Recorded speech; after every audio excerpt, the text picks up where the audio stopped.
ప్రభునందు ప్రియమైన దేవుని బిడ్డలారా, ప్రభువైన యేసు నామమున మీకు శుభములు. జీవగల దేవుని కృపావర్షం మీపై సమృద్ధిగా కురియునుగాక.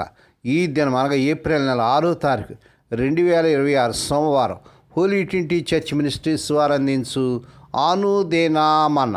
ఈ దిన మన ధ్యానాంశం రక్షించే కాపరి. దేవుని వాక్యం చదువుకుందామండి.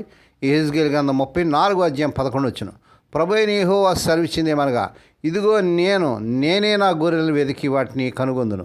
దేవుడు తన పరిశుద్ధ వాక్యం దీవించినగాక. దేని బిడ్డారు మీరంతా ఎలా ఉన్నారండి? మీ ఆరోగ్యాలు ఎలా ఉన్నాయి? మీకోసం మేము ప్రతిదినం కూడా ప్రార్థన చేస్తున్నాం. మీకు ఏదైనా ప్రార్థన అవసరతలు ఉన్నట్లయితే దయచేసి మాకు తెలియచేయండి.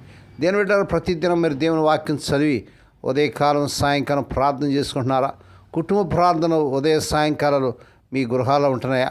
దేవుని బిడ్డారా, దేవుని వాక్యాలు మనం చూసినట్లయితే చదవబడినటువంటి భాగంలో యేసుక్రీస్తు ప్రభువారు మెస్సియా ఒక నిజమైన కాపరి. తన మందను రక్షించడానికి, విడిపించడానికి, పోషించడానికి ఆయన సమర్థుడని దేవుని కృప ద్వారా యేసుక్రీస్తు ప్రభువును పోల్చుతున్న విషయాన్ని మనం ఈ యొక్క 34వ కీర్తన 34 యెహెజ్కేలు 11 నుంచి మనం 30 వచనాలు చూస్తున్నాం. అదేవిధంగా ఒక లేత కొమ్మ ఎత్తైన పర్వతం మీద నాటినప్పుడు అది ఒక శ్రేష్టమైన దేవదారు చెట్టగును. దేవుని స్తోత్రం. తాను ఏర్పాటు చేసుకున్న ప్రజలు గొర్రెలు చెదిరి తమ కాపరి ఎవరో, తమ మంద ఎవరో తిరుగుతున్నప్పుడు ప్రభు వారిని వెదికి కనుగొన్నాడు.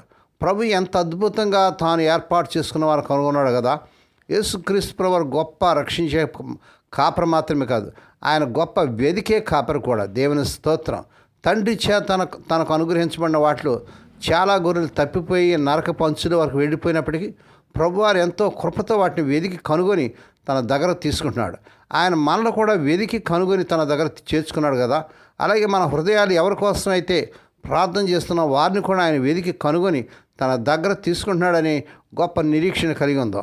దేవుని బిడ్డ, ఒకవేళ నువ్వు తప్పిపోయిన గొర్రెవలే ఉన్నావేమో, చెదరిపోయిన గొర్రెవలే ఉన్నావేమో, ఏ దిక్కున ఎక్కడ మరి తిరుగుతున్నావో, ఒకవేళ నువ్వు ప్రభువును విడిచి ఆ యొక్క అరణ్యంలో అక్కడక్కడ చిక్కుపోయి సాతాను వలలో చిక్కి లోకపు వలలో చిక్కి నువ్వు ఉన్నావేమో, ప్రభు నిన్ను వెతుకుతున్నాడు.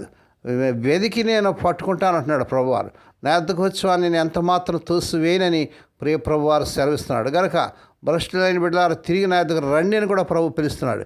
ఈ సమయంలో దేవుని బిడ్డ, ఒకవేళ యేసు ప్రభుని రక్షకునిగా దేవునిగా అంగీకరించి ఒకడు చెదిరిపోయిన స్థితిలో ఉన్నామేమో, భ్రష్ట స్థితిలో ఉన్నామే, నేడే ప్రభు దగ్గర రమ్మని, ఆయన మందలో కలవమని ప్రభు పేరట మిమ్మల్ని అభ్యర్థిస్తున్నాను. తన మందలో నుండి ఎవరైనా సత్యం, పరిశుద్ధత అనే పచ్చికల ప్రాంతాలు విడిచి తప్పిపోయినప్పుడు ప్రభు మళ్ళీ ఈ వెదికే కార్యక్రమాన్ని మొదలు పెడతాడు. వారు ఒకవేళ ఘోరమైన పొరపాట్లు చిక్కున్న బాధకరమైన పాపంలో పడిపోయిన ప్రభు హృదయానికి ఎంతో వేదన కలిగించే కఠినత్వానికి లోనైపోయినా వారికి ఆయన తండ్రిగా ఉండి వారిలో ఒక్కొక్కరిని కూడా నాశనాలకు వెళ్ళనివ్వడు. ఇదే ఆయన మనకిచ్చే గొప్ప భరోసా. దేవుని స్తోత్రం. తన మందులోని ఎవరైనా అన్య ప్రాంతాలకు చెదిరి ఉన్నా, పేదరికంలో చిక్కుబడి ఉన్నా, దిక్కులేని పరిస్థితుల్లో వారు కూరుకుపోయినా, నిరాశూబులో మునిగిపోయినా, అలాంటి వారందరినీ తన అనుగ్రహంతో మహాకృపతో వేదిక కనుగొంటాడు. తండ్రి తనకు అప్పగించిన వారిలో ఒక్కరిని కూడా పోగొట్టుకోడు. వారిలో ఏ ఒక్కరిని పోగొట్టుకోకుండా ప్రతి ఒక్కరిని వెతికి రక్షించే విషయంలో యేసుక్రీస్తు ప్రభు వారు ప్రత్యేకమైన ఘనత ఉంది. నేను గొర్రెవలే తప్పిపోయాను, నన్ను వెతికి పట్టుకొని మనం మొరపెట్టేందుకు ఇది ఒక ఎంతో అద్భుతమైన వాగ్దానం. దేవుని బిడ్డ, ఈ వాగ్దానం పట్టుకొని ప్రార్థన చేయండి. ఒకవేళ చెదిరి గొర్రెలుగా ఉన్నావేమో, ప్రభు నేను వెతుకుతున్నాడు.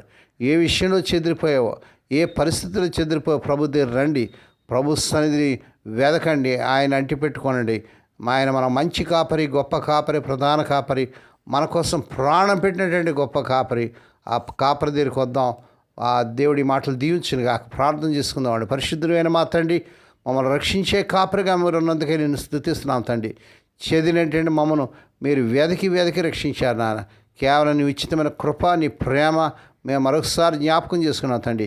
ఈ సమయం ఈ వర్తమానం వింటా నీకు షేర్ చేస్తూ, సబ్స్క్రైబ్ చేస్తూ, లైక్ చేస్తున్నాం. మా ప్రియులందరినీ దీవించండి. ఈ దినం పుట్టిన దినాలు, వాహ దినాలు, ఆయా శుభదినాలు జరుపుకునే బిడ్డను కూడా బహుగా దీవించి మరొక సంవత్సరమైన దాయకరిటని బిడ్డకు ధరింపజేసి వారి పట్ల నూతన కార్యం జరిగించుకున్నాను. ఎవరైతే సీరియస్ కండిషన్లో క్యాన్సర్స్తో, ఫిట్స్తో, కరోనాతో నాయన, ఇంకా తండ్రి డెంగ్యూ ఫీవర్స్తో, టైఫాయిడ్స్తో, ఇంకా రకరకాల వ్యాధులతో సీరియస్ కండిషన్లో ఆపరేషన్లు అయ్యి మరి ఎంతమంది అయితే ఐసీయూలు ఉంటున్నారు, ఇప్పుడే కనికరించండి. కలవరి శిలువ రక్త ప్రభావాన్ని శిరస్సు మన పాదంలో ప్రభావం చేస్తున్నాను. స్వస్థత, ఆరోగ్యం, విడుదల యేసు నామమున ప్రకటిస్తున్నాం తండ్రి. ఏ కుటుంబాలు అయితే తమ ప్రియులు నిద్రించి మాణించి దుఃఖంలో వేదన్నారు, అటువారు కావాల్సిన ఆదరణ దయచేయండి. స్వదేశ విదేశాలు ఉద్యోగాలు లేక తిప్పలబడుతున్న యవన బిడ్డలకు యేసు నామములో వారు అర్హత మించిన ఉద్యోగాలు ఈ వారంలోనే వచ్చునుగాక.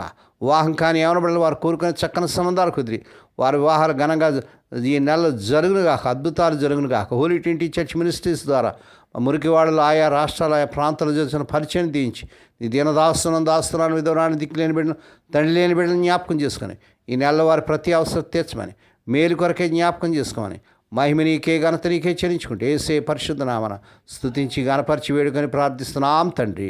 ఆమేన్. మన ప్రభువైన యేసుక్రీస్తు వారి కృప, తండ్రి అయిన దేవుని ప్రేమ, పరిశుద్ధాత్మ దేవుని కనీను సహవాసము సదాకాలం మీకు తోడేండి నడిపించి బలపరచునుగాక. ఆమేన్.